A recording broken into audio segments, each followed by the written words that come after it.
have a whole bunch of people who are alienated, despairing, lacking hope, but wanting hope so badly, looking for change, feeling like change isn't coming, and going through these cycles of alienation, anger, despair, but also euphoric hope when someone like Trump and or Obama comes along promising them that they're going to change the fucking world for the better. Or Bernie. So it's like, or Bernie. And so you have that mass of people. And what makes it different is they're not just sitting there only waiting to get spoon-fed, although it seems to be most of them are the people that are participating in these mass delusions. Some of them, though, are rising to power and using this technology, which these corporations have made incredibly easy to use, to circulate, to distribute, to monetize. These corporations have given us all these fucking tools that used to be exclusively reserved for LA and New York. They've put them in our hands, and they're like, not only can you fucking entertain yourselves and try to make some money, but you can also change the fucking course of history yourself. The truth doesn't matter. You have the tools to make whatever truth you want. And that's what we're seeing people do. Yeah. You know, and so part of the question coming out of this is, what does the left do with the world like that? Because if here's my final thing, David, this is what I thought of. If the left is committed to truth, can it still win? If the left is committed to not using these tools in a way that manipulates the mass delusion, can it still win? And that goes into what we've always said about, can you have a left that's victorious, that's not spiritualized? Because all these lies and these delusions that people have, when you look at what kind of myths they're creating, it's a lot of just easy hero myths where the person comes to save the world is corrupt. It's straight out of a Hollywood film. These are not hard to make. And they're basically creating alternative truths to the ones spoken by the elite. Yeah. How fucking hard is that? But yet the left remains committed to truth and science.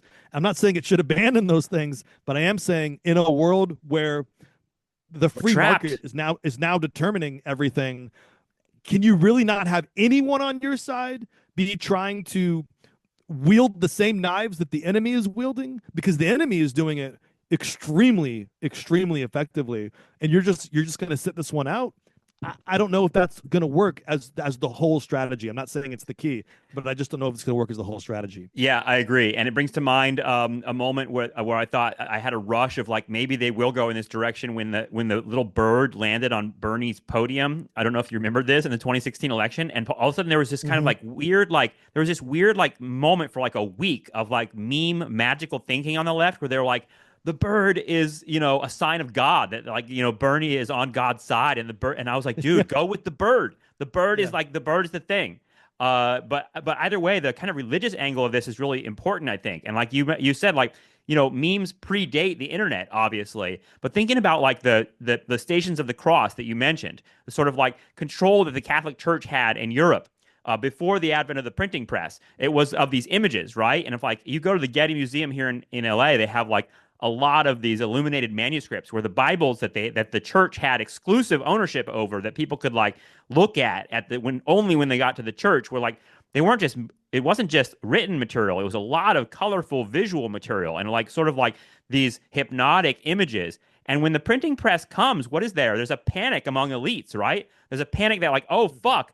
The people are going to be able to make their own illuminated manuscripts. They're going to make their own Bibles and images. And what's that going to result in? And yeah, that panic didn't like entirely destroy the power of the church, but what it did do is produce all these weird kind of like new cults and new religions and new new nations, right? That fought civil wars over religion. There you go. So like this is a history that's like very, very deep. And so I think there's deep parallels between that moment and this moment in which we're kind of coming to terms with the people, quote unquote, as a mass having access to a technology that allows them tremendous power to shape opinion, create new thoughts and ideas, stuff that we're, when the left is, you're right, sitting there being like, we're the defenders of truth and science, and we're the ones that know what's right.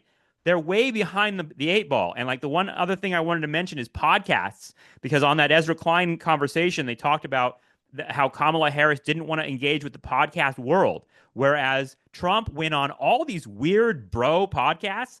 I saw video after video of Donald Trump sitting there in his fucking stupid business suit with his red tie, hanging out with all these dudes who are like vaping weed, and they're just like, "What do you think about crypto, bro? What do you think about UFOs, bro?" And Trump's just sitting there being like he's some old dad, being like, "Yeah, it's pretty crazy. I don't know." And you're kind of like, dude, Kamala Harris. They wanted Joe Rogan wanted to talk with her, right? But this is a 3-hour program where you just chop it up and you say whatever.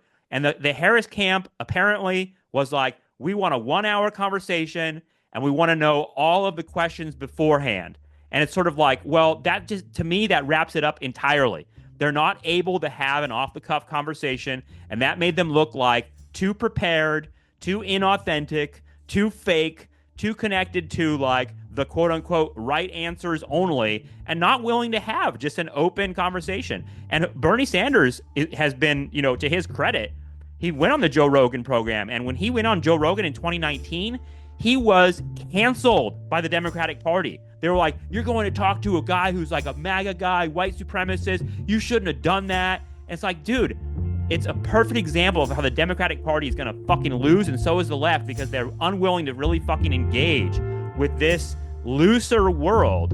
And I mean, I say the left, but I mean, there is a strain of the left that is savvy enough to understand this, but they're not being heard on the Democratic Party side. And like you said, I think it's important to recognize that a lot of Americans think of the left not as Bernie Sanders, but as just the Democratic Party.